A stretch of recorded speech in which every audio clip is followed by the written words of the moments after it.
கோவை மாநகராட்சியில் லஞ்சம் கரை புரண்டு ஓடுவதாக திமுக கூட்டணியில் அங்கம் வகிக்கும் மார்க்சிஸ்ட் கம்யூனிஸ்ட் கட்சி குற்றம் சாட்டியுள்ளது. கோவை மாநகராட்சியில் உள்ள 100 வார்டுகளில் அதிக பெரும்பான்மையாக திமுக கூட்டணி கட்சிகளை சேர்ந்தவர்களே மன்ற உறுப்பினர்களாக இருக்கிறார்கள். இப்படி இருக்கையில் கோவை மாநகராட்சியில் எந்த ஒரு அடிப்படை பணிகளையும் செய்யவில்லை என குற்றம் சாட்டி மார்க்சிஸ்ட் கம்யூனிஸ்ட் கட்சி மாநகராட்சி அலுவலகம் முன்பாக கண்டன ஆர்ப்பாட்டத்தில் ஈடுபட்டார்கள். போராட்டத்திற்கு பின் கோவை மாநகராட்சி அலுவலகத்திற்குள் புக முயன்ற கம்யூனிஸ்ட் கட்சி தொண்டர்களால் பரபரப்பு ஏற்பட்டது. அவர்கள் அனைவரையும் காவல்துறை கைது செய்து அழைத்துச் சென்றனர்.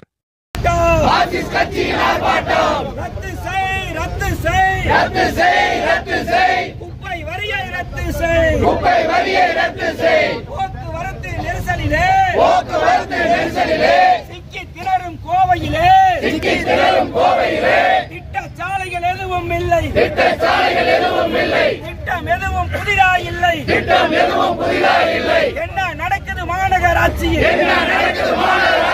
எதுவும் இங்கே சரியாயில்லை. மாநகரத்தில் பாதாள சாக்கடை திட்டம் 15 ஆண்டுகளாக நடந்து கொண்டிருக்கிறது. இது மக்கள் பயன்பாட்டுக்கு வர வேண்டும் என வலியுறுத்தியும் இதற்கான வைப்புத் தொகை, இதற்கான கட்டணங்களை குறைக்க வேண்டும் என்று வலியுறுத்தியும் இந்த ஆர்ப்பாட்டத்தை மார்க்சிஸ்ட் கம்யூனிஸ்ட் கட்சி நடத்தி கொண்டிருக்கிறது.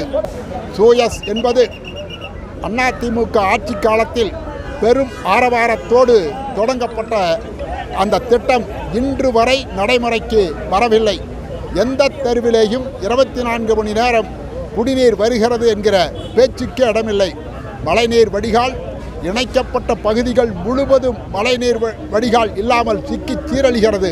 மாநகராட்சி நிர்வாகம் வடிகால் அமைப்பதற்கென ஒரு மதிப்பீடு கூட இந்த 2.5 ஆண்டு காலத்தில் செய்யவில்லை.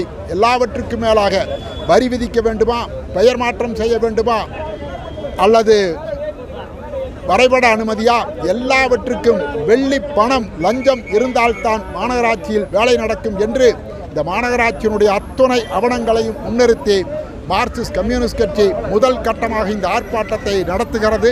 அடுத்து வரக்கூடிய நாட்களில் மாநகராட்சி நிர்வாகத்தின் செயல்பாடுகளில் மாற்றமில்லை என்றால் சர்வ நிச்சயமாக மாநகராட்சியை முற்றுகையிடுவோம்.